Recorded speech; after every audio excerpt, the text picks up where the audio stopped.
All right, welcome back. It is the Vegas Take. Sharp and Shapiro on a Wednesday. Man, that was like a solid 2 hours straight of phone calls. I don't know. That was a little crazy there. We had some conspiracy theorists that were on the line there for a little bit, for a few seconds. Yeah, we had some conspiracy theorists on the right that say Democrats are responsible for the 58 people that died in a mass shooting in Las Vegas, and Democrats are responsible for all the mass shootings. We've had people call up, say that 9/11 was 100% an inside job. George W. Bush was responsible.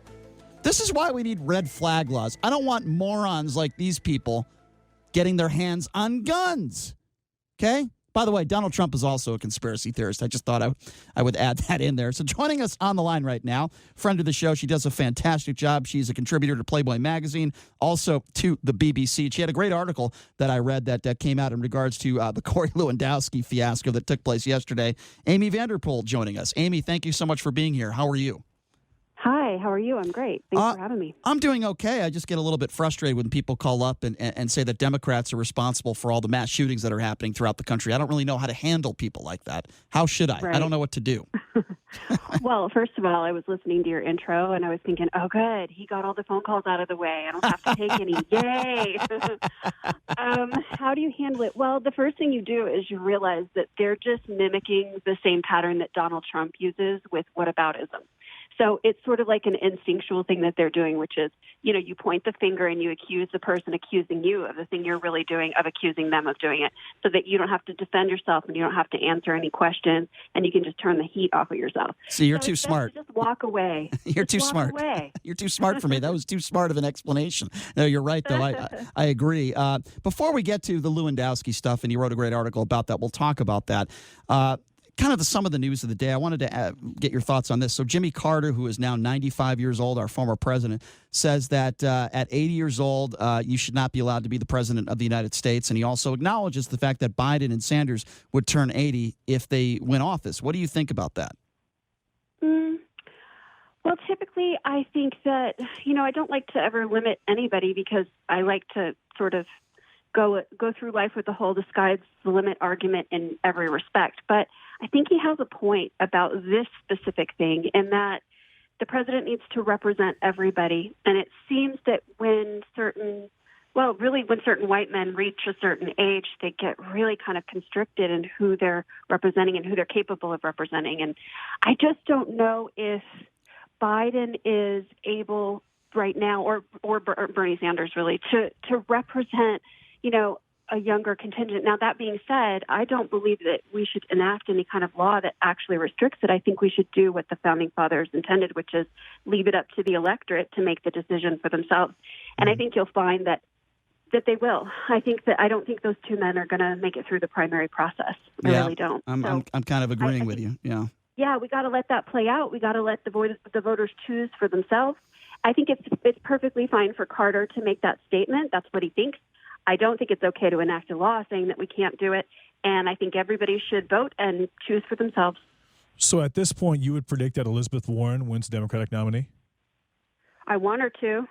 I'm hopeful she will. I think what's going to happen is she's picking up the momentum from the progressive side with the Bernie people, and she's doing something interesting. She's uniting a lot of women and a lot of burners who were diametrically opposed last time. A lot of us are on the same team now, so in the primaries. So that's really interesting. I don't think Biden's going to do as well in these first few primaries as he initially thought he would. He's not going to take Iowa. He's not going to take New Hampshire. Now, that being said, he has the money to keep going for a long time because he's got that traditional backing. We just don't want to see his eye explode on stage. I certainly don't want to see that. He was talking about his tax credit plan yesterday. He said it would put 720 million women back in the workforce. That's more than the population of the United States. Yeah, that's something. That's actually 2.5 times population. Yeah, that's very Donald Trump-esque of him to make a statement like that. What do you make of that? Well, there's a couple things I think about the way Biden's going right now. One is that back in the day, pre-2006, so 2 whole years ago, when he last was doing this whole gig, that sort of thing worked, and that folksy telling of stories where he sort of went off script and ad-libbed, It was charming, and everybody liked it, and we felt safe under Barack Obama for the most part. The Democratic Party did. So it worked. It worked for him, and he seemed a little sharper then, too. It's just not working for him now. And I don't know if that's because he's less sharp. I'm not saying he's less sharp in terms of ability, because you got to factor in the fatigue level of this kind of campaigning, which has been kicked up several notches. I mean, this would take it out of anybody. So, it could be that. It could be the fact that he's pushing so hard because he feels like he has so much to prove now. So these stories seem a little less authentic because they seem like they're almost, contrived and pushed on us. Yeah, it sounds like pandering. Yeah, it does. He had nothing to lose as the Veep, too. We've got to remember that. He was in a position that was fairly insulated, and that was his job, to go out and be charming and work the crowd and talk to people, and it was easy breezy, and he was great at it. And the stakes are different now, and it's definitely showing, and it's not coming across in the same way. The times have changed so quickly and so rapidly, and he is not at all tuned into it. And so I'm not saying he's out completely. I think he's still got a shot to get tuned into it. But if he keeps digging his heels in and saying, no, I'm going to do it my way, and not sort of going with the flow, it's just going to keep being disastrous. And there's no question that he's lost some ground because of some of the hiccups he's made. Mm-hmm. If you're just joining us, Amee Vanderpool, Playboy Magazine contributor, also to the BBC. And I think that in Fact Checking America 2019, where Twitter tells us all of our news, and CNN, Fox News, et cetera, I think these older candidates, they're going to have these gaffes. Bernie Sanders is 75, Biden's 74, Trump's 73, and it's not going to go away. They're only going to get older. So the media's just going to keep picking up on these gaffes because, again, the gaffes they're going to actually get worse just by default.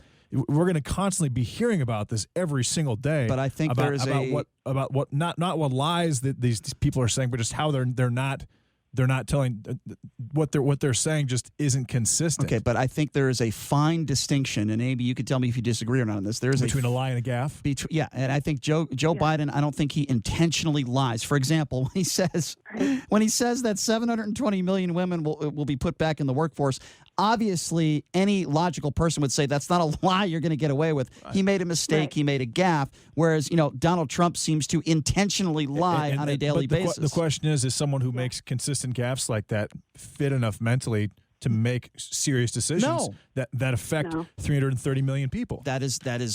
I think that's a valid point. You guys are on fire. This is such a great conversation. Well, it's true. It's true. I mean, I agree with right. I agree with JD. Right. Yeah, I agree with him 100%. All right, let's move on to my favorite topic, of course, guns and Donald Trump. Right? I mean, we've been doing this for 2 hours today, but I do want to ask you. I do want to ask you about this. Beto O'Rourke. I'm not a huge fan of his, but I think he showed a lot of leadership. The tragedies, the mass shootings that happened in Texas. I think he put a lot of motion into what he said on stage last week when he said, hell yes, we're going to take back your AR-15s and AK-47s. Well, I don't necessarily agree with it because it'll never work. I understand where he's coming from, and I think his heart's in the right place. So what does Donald Trump do? Instead of talking about policy, he takes to Twitter last night, and he calls Beto O'Rourke a dummy. This is the president of the United States, once again, attacking someone by calling them a name. What do you make of Donald Trump, and why do you think he continues to do this? It works for him. It works for him playing it. Well, it works for his base, which is 40%, which is never going to move. So that's what he's appealing to, is those 40% that he needs to turn out at that level. He's not going to, he doesn't care who he's going to send otherwise because he's never going to have them, and he knows that. And he just keeps continuing to play the same game over and over that works over and over and over.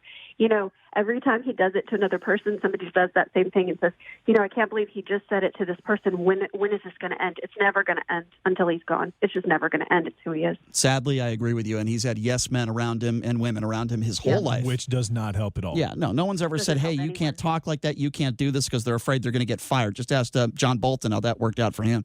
But I want to talk to you a little bit about Corey Lewandowski. You had an article that you came out with, and I think it's a really good article about, as you described it, a despicable performance by Corey Lewandowski yesterday. I thought he was extremely disrespectful to all many of the Democrats that were up there asking him these questions. I think people like to call say when I talk about Donald Trump, they like to say that I have Trump derangement syndrome, and for lack of a better term, in talking to in watching Corey Lewandowski, I would say he has Trump fellatio syndrome, for lack of a better term. I think the reason for that is because that was very appropriate, Brian. I think it's very appropriate. I think the reason for that is I think Corey Lewandowski wants to run for office. He is going to run for office. Mm-hmm. He knows he has to have Donald Trump's approval, so he's going to kiss the ass of Donald Trump, and he's not going to say one thing that could hurt the president of the United States. So sadly, I thought yesterday it was a complete waste of time, because Corey Lewandowski even admitted it himself that there's nothing wrong with lying to the media. When he goes on these shows, he lies. There's nothing wrong with that. This guy has zero credibility. How could anybody vote for this guy?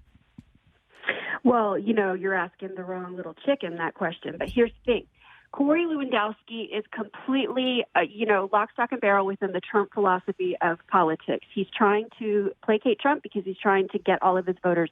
The fact that he just did that entire hearing yesterday in an attempt to announce a senatorial bid and fundraise off of the back of it, I don't know if your listeners out there realize, but while he was testifying, he tweeted out that he was looking into a Senate bid, and that he needed donations, and he sent that out in real time. So he was literally advertising while he was doing it, which is in the Trump handbook right there. And the reason that his two little cohorts didn't show up is because if they were there, they would have had to testify and implicate each other, because they were all part of what happened, and they were all a part of the obstruction that occurred, in my opinion, that occurred. So that's that issue. The next issue is we have two problems. We have the problem of ethics that's going on, which is in our country, we have laws, and we follow those laws, and we say that you can't lie, you can't steal, you can't obstruct, you can't do certain things, and then we charge people with crimes for doing those things. And right now, we are in complete limbo, and we're not able to hold any of these people accountable, because Trump and everyone who runs with Trump knows how to find every loophole that's ever existed. It's a mafia tactic. So they're excellent at that. Later on, we can look back and go, well, that's wonderful that they showed us everything we need to shore up legally and to legislate and to make new laws so that this doesn't happen again. But right now, in the middle of the crisis, it's a little alarming. So we've got that ethics problem. We've got people foaming at the mouth because they want to see people have repercussions for all of this bad behavior that other people are not allowed to get away with. Mm-hmm. But then you've got the second bigger problem, which is the optics problem. And that was bad for Democrats yesterday, because Democrats took on every bad optics look that went down. So when the Republicans were acting idiotic, everybody was watching it and going, God, they're acting idiotic. But the takeaway from that was, God, they're acting idiotic. Why did Democrats go through this and do this? So it still fell on them. You talk about bad. Go ahead. I'm sorry. Go ahead. Oh, no, everything bad that was happening, even if it wasn't at the hands of Democrats, it was falling back on the responsibility of Democrats and making them look bad. And the first thing I thought was I finally understood. I mean, I knew I understood why Nancy Pelosi was holding back and doing what she was doing. But bigger picture, this is why. Because there's always going to be a problem. It's always going to be bad optics. And we're heading into 2020. And the only real way to stop this train wreck is to vote Trump out. And that's the biggest issue of all of it. You talk about behavior. And I talk a lot on this show about somebody's character, right? You could disagree with their policies, but I always disagreed for the most part with John McCain's policies, but I believe the man had character. And we talk about Corey Lewandowski's behavior yesterday. For example, he's talking to Representative Sheila Jackson, who has been a servant to this country as a Democrat in Texas for many, many years. She is a good woman. You can disagree with her policies, but she is a good woman. And Corey Lewandowski says, could you please repeat the question? I didn't hear it, just a rant. Completely disrespectful. Right. You can disagree with Representative Swalwell, who wanted Corey Lewandowski to read a statement, and he refused to do it because it makes him look terrible. So what does Lewandowski do? He calls him president. He calls him Mr. President. And it's just completely, childish behavior. And then you wonder why he's been friends with Donald Trump for all these years, and he's close to Donald Trump because Donald Trump does the exact same thing. Childish, horrible behavior. And I think it shows the character of Lewandowski, does it not? It absolutely does. And what's interesting throughout all of these hearings, I mean, in the last couple of years, is whenever you see people who come in to defend Trump, and they're typically white men, the way that they react to black women, questioning them and pressuring them, is a little more obvious that they really have issue with it, and they get a little extra bristly, and they get even more rude, and they think it's okay. And you can see it playing out in real time. I've been live tweeting all of these, and I've been watching it. So it didn't shock me when he did what he did to Sheila Jackson, because that's what they've all been doing. And the snottiness it's a bigger indicator of who Lewandowski is. And did you catch the testimony later in the day when Barry Burke was questioning him and got him to basically admit that it's okay to lie if it's in front of the TV cameras, but he understands the difference of swearing an oath and criminal penalties it's attaching. Unbelievable. That was my favorite. It's incredible. Yeah. Two questions for you, Amee. First one, why do you think Kamala Harris has suddenly just dropped in the polls the way that she has? And as well as what does Elizabeth Warren have to do, assuming she wins the Democratic nomination, to beat Donald Trump? That's a really good question. Okay. Kamala Harris, there's just basic cooling off points, and I just think I don't think she's done anything particularly. I think she's going to be fine. I think she's in the long game, and she's going to have another surge again when she has another viral moment. So I'm not particularly worried about it, because she's got the brights and she's got the skills, and she'll be able to speak her way into and out of any situation really well. I mean, if the same were applied to Joe Biden, he'd be in real trouble, right? I agree. Because he's not on his game right now. So, he's going to fumble and he's going to fall. Kamala, she's not going to fumble as much.